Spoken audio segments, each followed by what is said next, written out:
Let's talk about CBEST Math. Now, because you're watching this video, I am assuming that you are preparing to take the CBEST exam, and that is fantastic because that indicates to me that you're going to be a teacher in the state of California.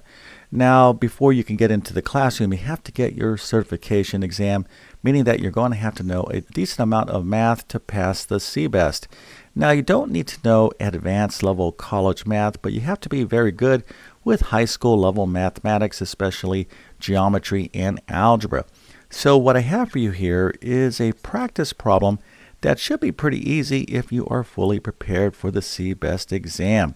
All right, so let's take a look at this question. We have x squared minus 4x is equal to 0, and we want to solve this equation for x. Now, if you think you know the answer, go ahead and put that into the comment section. I'm going to walk through the full solution here in just 1 second. But before we get started, let me quickly tell you who I am. My name is John, and I have been teaching math for decades, and I definitely know what it's like to take teacher certification exams. And here is the thing. You have to really study for these exams because a lot of people fail them, especially because of math. All right, so if you're not strong in math, you definitely want to study. And if you need help passing the CBEST Math section, make sure to check out my full CBEST Math test prep course. You can find a link to it in the description of this video. Okay, so let's go ahead and get into this equation. So my question to you is, what type of equation is this? All right, so you can't solve an equation in algebra unless you can identify it. All right, so here is a bit of a clue. It starts with a cube. Okay, so this is what we call a quadratic equation. Now, probably most of you have heard of quadratic equations, but what does this mean? Well, effectively, what we have here is something called a polynomial. So this is a polynomial, but what makes this a quadratic equation is 1, it has to be a polynomial, and 2, its highest power has to be 2. Okay, so that is what a quadratic equation is. It's a polynomial equation where the highest power is 2. But what does this mean? Well, effectively what this means is that there's going to be 2 solutions to this equation.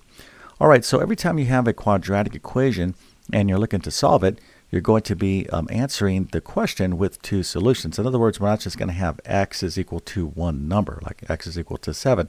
There's 2 solutions here. Okay, so how do we solve this equation?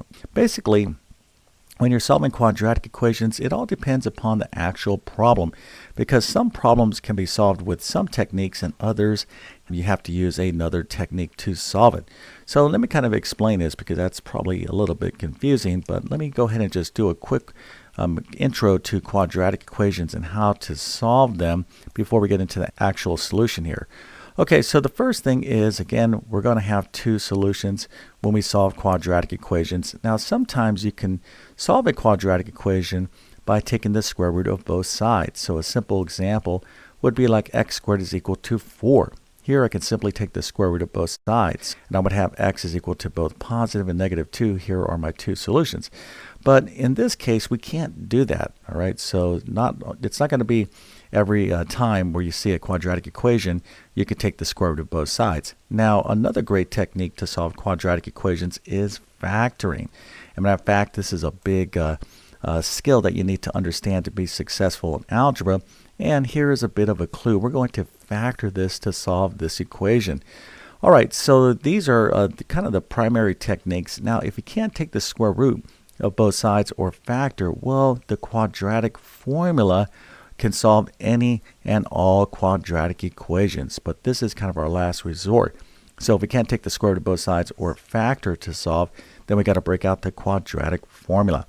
Okay, so I gave you a bit of a hint here. We're going to use factoring to solve this equation. All right, now hopefully you kind of know where I'm going with this problem, but let's go ahead and get into the solution right now. Okay, so again, we can't take the square root of both sides, at least not directly. We could do something called completing the square here, but it's much easier to solve this equation by factoring. Okay, so I have x squared minus 4x is equal to 0. So I'm looking for an opportunity to factor. In other words, I'm looking for something called the greatest common factor. And you can see here I can factor out an x, right? Because x times x is x squared, and then x times this 4 right here is 4x. So I can factor out an x. So that means I have x times x minus 4. Okay, so I have this thing right here, okay, x times. I'm multiplying it by x minus 4, and the answer is 0. So let's think about this here for a second. If I have something and I'm multiplying it by something else, and the answer is 0, what does that mean? Okay, here I'll tell you kind of in simpler language. If I said I have two numbers, I multiply them together, and the answer is 0, what does this tell you about one or both of these numbers? Well, you can't multiply two or more numbers together and get 0 unless one or both of those numbers are 0. And this brings us to something called the zero product property. Okay, so we have this thing right here being multiplied by this thing, and the answer is 0. So that means this either must be 0, or x minus 4 must be 0, or both must be 0. So anytime you can factor and you have the equation equal to 0, we can set the factors equal to 0 and solve. Okay, so x is equal to 0. Well, this is the easiest equation to solve right here because x is equal to 0, right? So we're basically done. And right here, x minus 4, to solve this equation, all we have to do is add 4 to both sides of the equation. And we have x is equal to 4. And here are our two solutions, right? So we have 0 and 4. So these are the solutions to this quadratic equation. All right, so this was a simple example on solving quadratic equations. There's a lot more to this. This is a big topic in algebra, and you're definitely going to need to know a lot about quadratic equations and a lot of other math topics to be successful on the CBEST exam. Again, if you need help, make sure to check out my full CBEST Math test prep course. You can find a link to it in the description of this video.